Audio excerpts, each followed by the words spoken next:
এবার আমরা চলে আসি পজিটিভ, দুটোরই পজিটিভ করব। এটা সিঙ্গুলার, এটা প্লুরাল, এটা প্লুরাল, এটা প্লুরাল, এটা সিঙ্গুলার।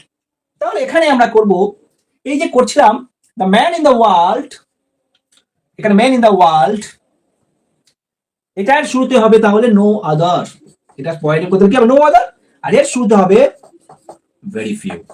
একটু বুঝতে পেরেছো? ওর শুরুতে হয়েছে নো আদার, আর সিঙ্গুলার ছিল, এর শুরুতে হয়েছে ভেরি ফিউ।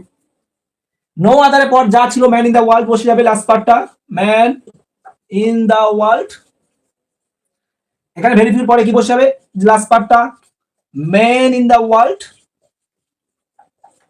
এবার তোমরাই বলো, এটা তো সিঙ্গুলার আছে, মেইন আছে, এটা প্লুরাল আছে, তাহলে এখানে কি বসবে? এটা প্রেজেন্ট টেন্স হলে ইজ বসবে, এটা প্রেজেন্ট টেন্স আছে, তাহলে এখানে কি বসবে? এখানে আর বসবে। এটাই পার্থক্য, সিঙ্গুলার ছিল ইজ, প্লুরাল হয়েছে আর।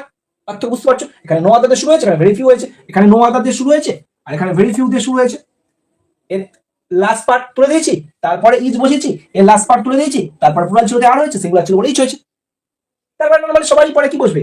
অ্যাজ, অ্যাডজেক্টিভ গুড, না সরি গুড না sorry, unhappy, as unhappy as Mr. Roy, এখানে ঠিক সেম ভাবে as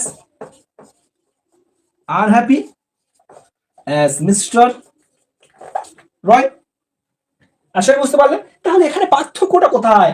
পার্থক্য এটা সিঙ্গুলার ছিল বলে এটা পজিটিভ প্রশ্রয় নো আদার দিয়ে তারপরে যা ছিল অবজেক্ট প্লাস এক্সট্রা পার্ট বসে গেছে, সিঙ্গুলার ছিল বলে এখানে ইজ বলেছে, এখানে ভেরি ফিউ শুরু হয়েছিল, এখানে প্লুরাল ছিল বলে ভেরি ফিউ দিয়ে শুরু হয়েছে, অবজেক্ট প্লুরাল এবং এক্সট্রা পার্ট সেটা বসে গেছে, very few men in the world, এটা সিঙ্গুলার তাই এখানে ইজ বসছে, এটা প্লুরাল তাই এখানে আর বসছে। তারপরে দেখো অ্যাজ আনহ্যাপি অ্যাজ মিস্টার রয়, অ্যাজ আনহ্যাপি অ্যাজ মিস্টার রয়, একদম ঝড়ের মতো শিখে যাবে একদম, আশা করি আর কোনো সমস্যা হবে না। যারা শিখতে পারলে কথা দাও যে তোমরা কমেন্টে করে জানাবে।